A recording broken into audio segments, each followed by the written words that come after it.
is up, sexy people of the internet? It is Dave, it is Duncan, back from Metal Epidemic for another album review.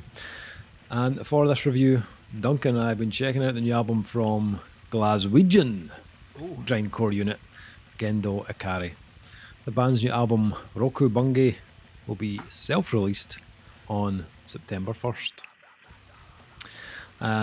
Based in the central belt of Scotland. I'm getting misty-eyed, Dave. Here, coming. Breathe in. Gendo Ikari unites members from diverse musical ventures. Civil Elegies, who are a Glasgow noise rock band. We also have Ashen Spire, who are a avant-garde black metal band. We have Har, which is a Edinburgh atmospheric black metal band, and Hard Stare, which is a Glasgow hardcore band. Since their formation in 2016... Stare as S-T-A-R-E or S-T-A-I-R? S-T-A-R-E. Could be a hard stare. You don't want to sit there too long, you get piles. I mean... I've been up a couple of them. Hard stairs. You know what I mean? Oof. Hard stairs, tell you. My legs are not what they used to be, Duncan. It's the cat house. It's like fucking 3 floors of hard stairs. They need cat house. Fuck Go that. on the ground floor or shut up. Not as bad as that fucking SWG3. That was like fucking stairs upon fucking corridors. Fuck that. There was a part where I felt like David Bowie in the Labyrinth. Like we're walking upside down and shit. So it's ridiculous. Since their formation in 2016, the quartet has run their creative engine at full throttle, releasing a handful of splits and EPs, playing festivals such as Obscene Extreme, Chimpy Fest, and Dreadfest, and gracing stages alongside Full of Hell, Agrophobic Nosebleed, Coil Guns, and Pig Destroyer. Rokubungi is the debut full length, and it represents the unhinged sound of the band's chemistry with a DIY approach to everything. The album was recorded in October 2022 at Transmission Room and drummer George Henry's kitchen by George, and then mixed and mastered by guitarist Hamish Black at Big Time Glasgow Studios, aka Hamish's bedroom.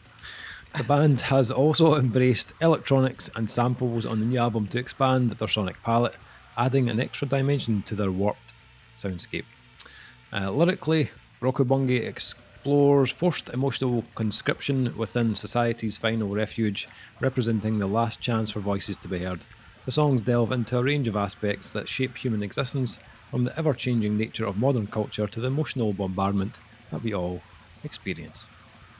So, Duggan, I'd never heard of these guys before, which is, I was going to say it's strange, but it's not really that strange. Considering, like, we are so out of the loop on the local scene. Yeah, it's unbelievable really now. We used to know everyone and all the rest, and then we became old. Some of us became older. Fuck and happy birthday, Dave. Thank you. Oh, see you. Thank you, because the camera's on. Right. Anyway, seeing as they are from the old homeland, I thought this would be, an interesting one to talk about. And it was kind of funny because when I went online onto Googled the band, and I had a look at their metal archive page. I was looking through the members. I was like, oh right, so they've been in like previous bands and stuff. And that was just like a stroll down memory lane, Duncan. Oh, Jesus. So the drummer George also did a stint in Psychodelic. Also in Senzafine at one point. Oh! It's my homeboy Graham. What's that about? And 3 of the other members of Gendo Ikari were also in a band called The Colour Pink is Gay, which had our man Daryl Watson. That's right, yeah. Jesus Christ. It is like the Glasgow metal scene is a big, incestuous fucking swingers party. It really is. It really is. Instead of car keys, it's musical instruments. Plus, though, Duncan, Yep. although this year, seeming like it's going to be an absolute triumph for death metal, all right, fair enough. We have, however, heard and reviewed quite a lot of awesome grindcore this year. We have indeed. Plus, Uh-oh. see, all the stars are aligning here. I looked at the length of the album and I was like, you know who's going to appreciate that? My man Duncan's going to appreciate that. That's because in the same week we're reviewing this, you gave me an album that was over an hour long. Yes, that is true, yeah. This is 15 tracks, just under 25 minutes. Most of the tracks are about a minute to 2 minutes, with a couple of tracks going over the 3 minute mark. Sorry, most of the tracks are perfect length. That's what I say there. Gendo Ikari, I kind of love the way this album started, because it's like a 3 words kind of scream that kind of starts the first track, and it's the kind of scream is slightly like lower in volume, so I automatically went, oh, hold on, I just need to turn this up a little bit, and then, oh you bastard, the whole band kicks in, and you realise the volume is perfectly adequate, Duncan, to be honest. Didn't need to put it up at all. What are you doing, Dave? Not yet. Maybe it was just your hearing starting to go. Fuck you. There's a month window where you're older than me by like a year. And then mental maths brings us back to the same age. So let me bask in it, you dick. I'll give you it right. On this occasion. But the first thing that grabbed me is my ears are absolutely fine, because the production of the album kind of surprised me, because after reading that the album had basically been self-recorded, mixed and mastered, I assumed wrongfully that it might be a little bit kind of rough around the edges. We've heard a few bedroom recordings over the last few years with COVID, and some of them are a bit on the harsh side. Not the grindcore's like ever particularly polished, but this actually sounds fucking really good. You can pick out absolutely everything on this. Yeah, absolutely. I love the sound of the album. It's very compact, super punchy, really direct. It reminded me at times of like a kind of almost similar to like Book Burner by Pig Destroyer. That album had a particular kind of thickness and tone to it, which kind of was similar in this album, and which works brilliantly with their style. Which, as we've said, predominantly grindcore, but there are kind of shades of death metal and punk and a little bit of kind of noise rock in there as well. So for a grindcore album, you actually get a fair amount of variety on this one, which for me made this a more interesting listen than I kind of first anticipated. You've got the kind of those tracks that will just kind of like tear you up for arse paper, like the ones that check the tick box, that you want from a grindcore band. And the album kind of opens in that fashion with, just kind of taking no prisoners and just hammering you with like these kind of like churning grind riffs. There's just filled with blast beats, savage vocals. But what I kind of really like about these guys is they make sure that each track is just peppered enough with a little bit of a tempo shift, so that it doesn't become just kind of monotonous or too endless.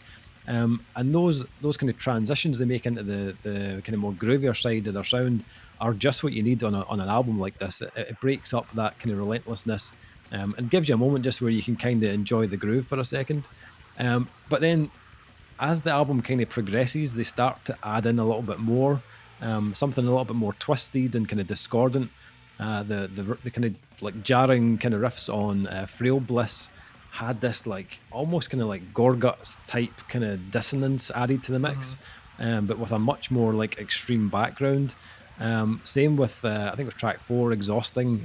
The drumming is a bit more experimental. The bass work is like insanely good all over the place.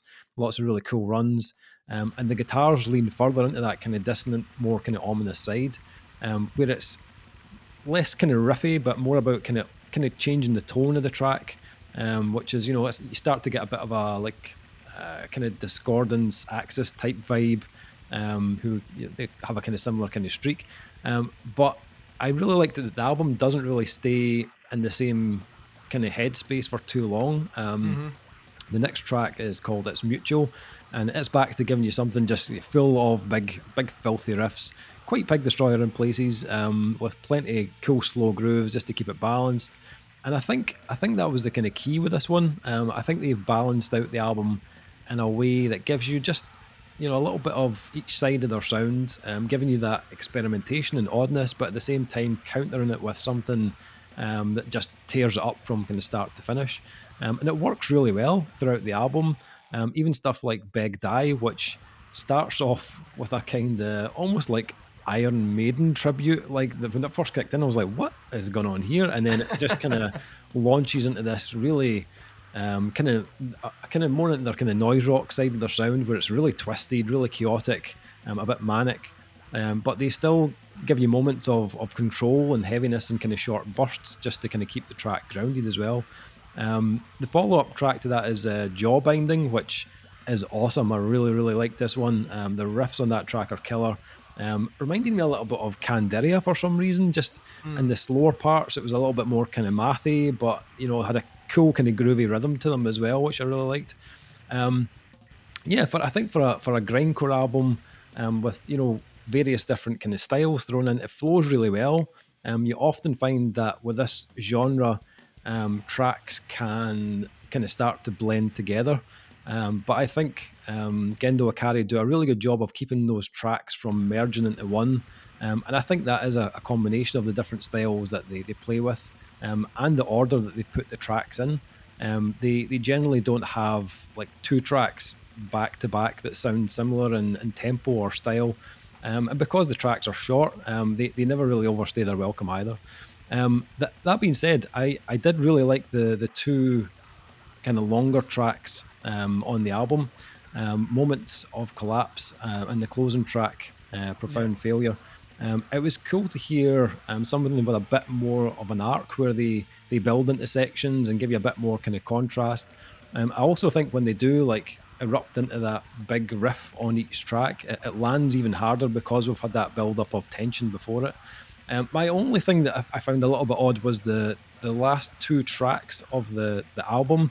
I don't know what it was. I felt like they should have been round the other way. I think Despise into Profound Failure would have worked because they are two different enough sounding tracks, and then finish with Marred, which is the the fucked up kind of feedback laden kind of outro. Just the last two tracks felt weird to me, but that's just me. That aside, I think this is really good. Like for a first full length, I think they've put together a very tight, diverse, very precise release. The playing is top notch. I'm looking at the press release. It looks like both guitarists also play bass on the album, which is really cool. It shows a bit of how like versatile they are as musicians. And vocally, it's got the the qualities that you'd want on a release like this. It's fucking visceral. It's got the kind of blood curdling screams. It's got the guttural roars. It's got the almost kind of aggressive, shouty hardcore vibe as well. But he's also quite rhythmical as a vocalist. Instead of just screaming wildly over the top of everything, he'll often sync up with the guitars or what the drums are doing rhythmically, which I think added a little bit more kind of intensity to it as well. I found this a really easy listen. It's under 25 minutes and it's done. And there was enough here to keep me interested out with the kind of standard grindcore stuff. And because of that, I found no issues slapping this on for a second or third listen on the bounce. I enjoyed it. These guys weren't on my radar before, but they definitely are now. What about yourself? What did you make of Rokubungi? So I like the Glasgow music scene when we were back in a band and the more extreme side of the music scene was always really interesting. There was always like you had your kind of more modern death metal bands, but there was always like everything always was on the verge of slipping into a bit of grind. It was like always, it was so close to the edge. I don't know if I ever, out with The Colour Pink Is Gay, I don't know if I ever actually fully heard the grindcore band from Glasgow that was just unabashedly in that way. That was their sound. Maybe something like Blob. Blob had a kind of... Yeah, I thought Blob or Coexisted a little bit of that as well. Yeah, Coexist kind of flirted with it. We're never really fully committed to it. Blob were an amalgam of basically everyone that was in all the other bands that had that hint of the grind. Yeah. And they were like, no, this is our grind album. Yeah. This is the grind album.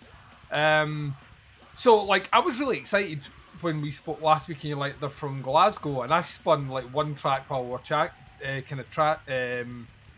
was like, this is fucking insane. Like, it doesn't sound like There is not a regional dialect to be seen.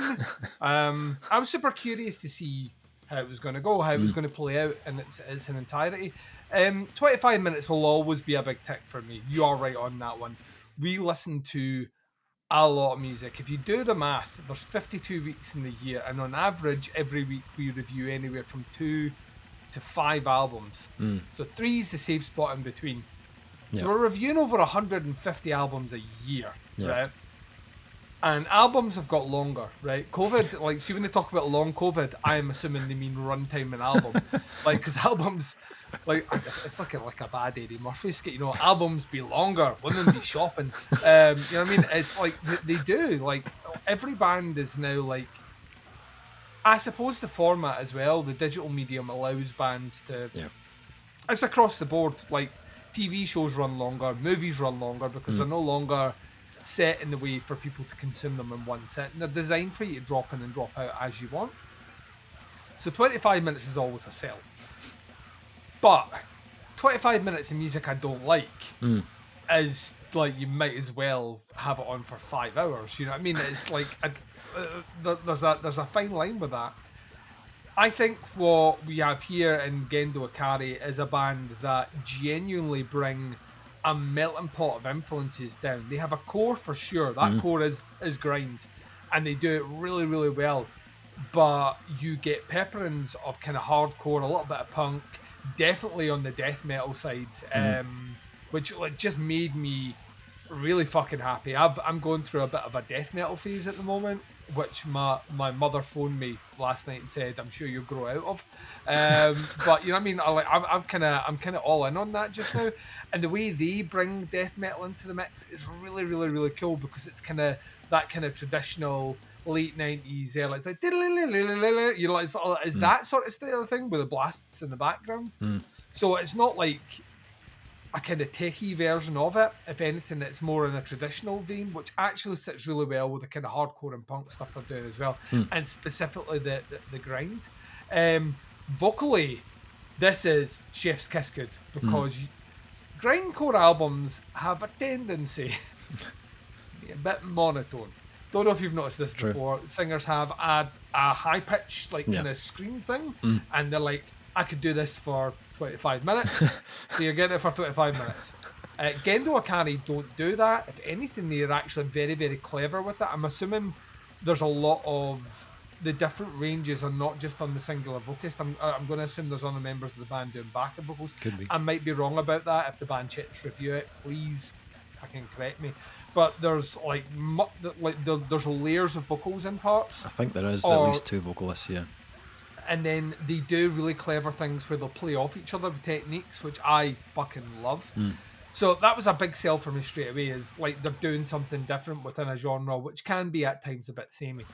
The second thing is the cool stuff they've brought to the mix here. So I'm glad they mentioned it in the press statement, because I was gonna ask if they were dabbling in electronics, or if this stuff was all done with like guitar pedals or whatever, but it seems like they've kind of embraced that more kind of digital side, and it really, really works here. It adds personality and adds colour to the tracks, which once again on a grind album can sometimes be, tracks can be a bit samey. You're right, the benefit of that is they might not necessarily go completely different on the next track, but there's something in there enough to make it stand out, so you're not accidentally listening to the album and you're 3 songs into it going, this song's had a lot of changes.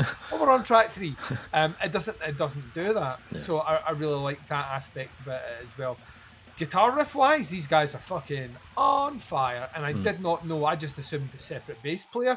If they're handling the bass duties, we love it when bands don't have a bass player. The guitarists take the bass duties, and it's not because we hate bass players. Yeah, we kind of hate bass players. What are they there for? Pointless. Absolutely nothing. Say it again, yo.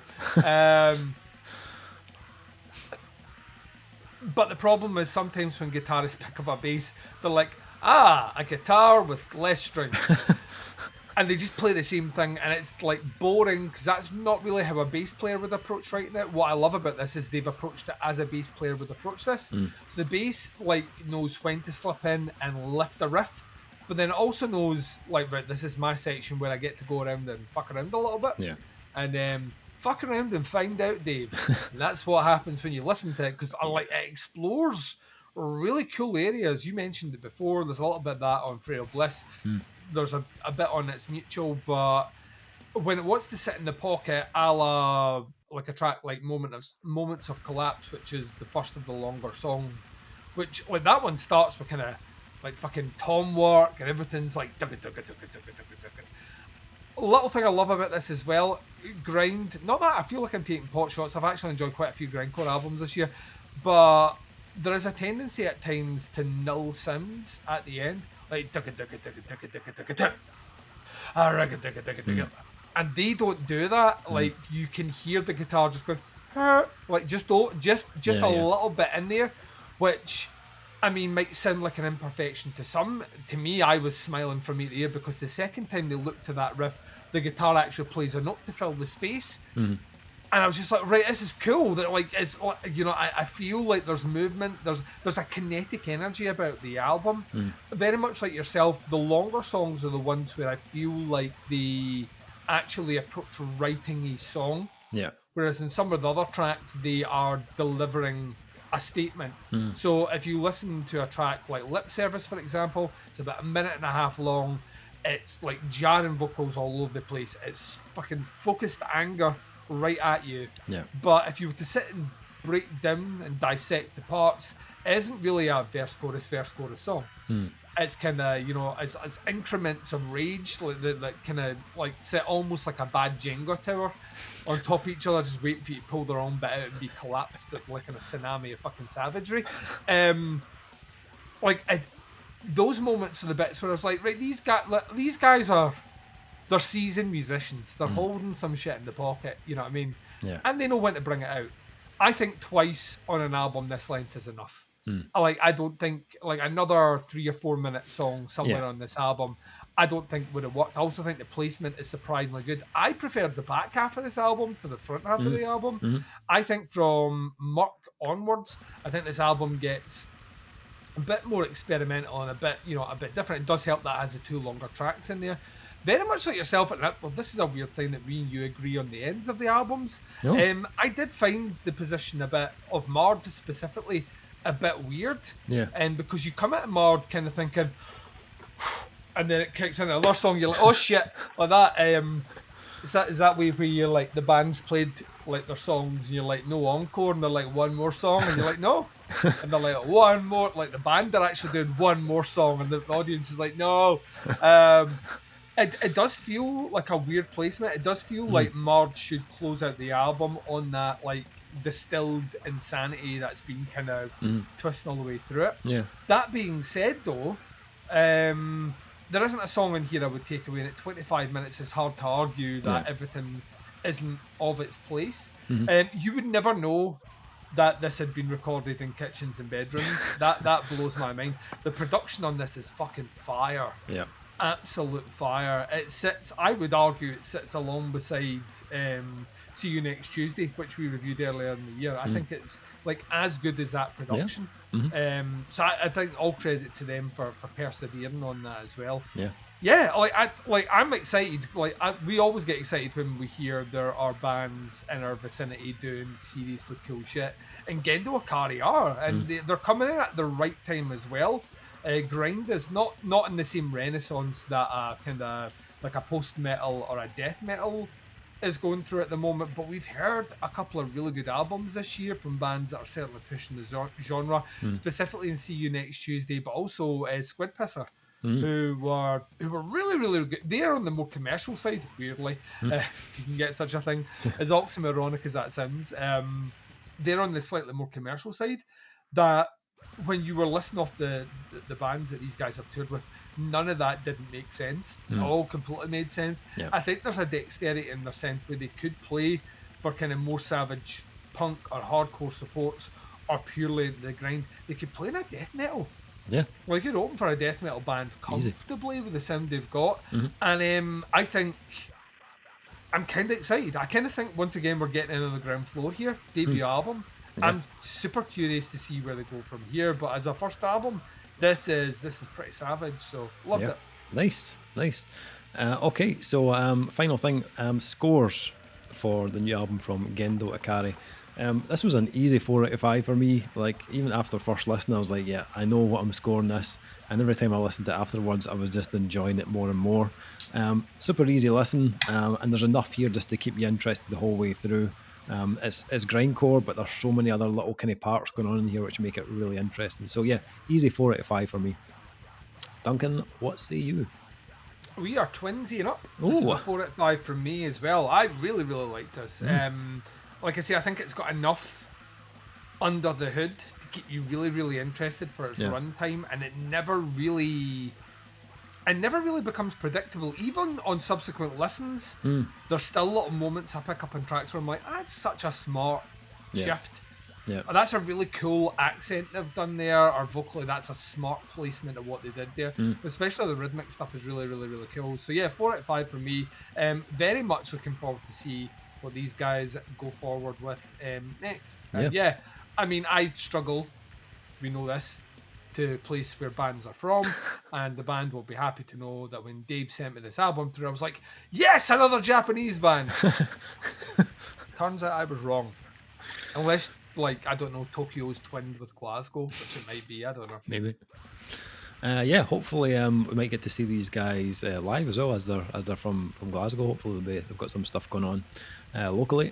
If you want to check them out, I'll put some links below to the band, to the pre-order, all that sort of stuff, so you can check it out. Let us know what you think. The new album's out on the 1st of September. It's called Rokubungi. That is the review. Thank you for checking it out. Much appreciated. We'll be back with another review very soon, but until then, take care. Speak to you soon. Bye, everyone.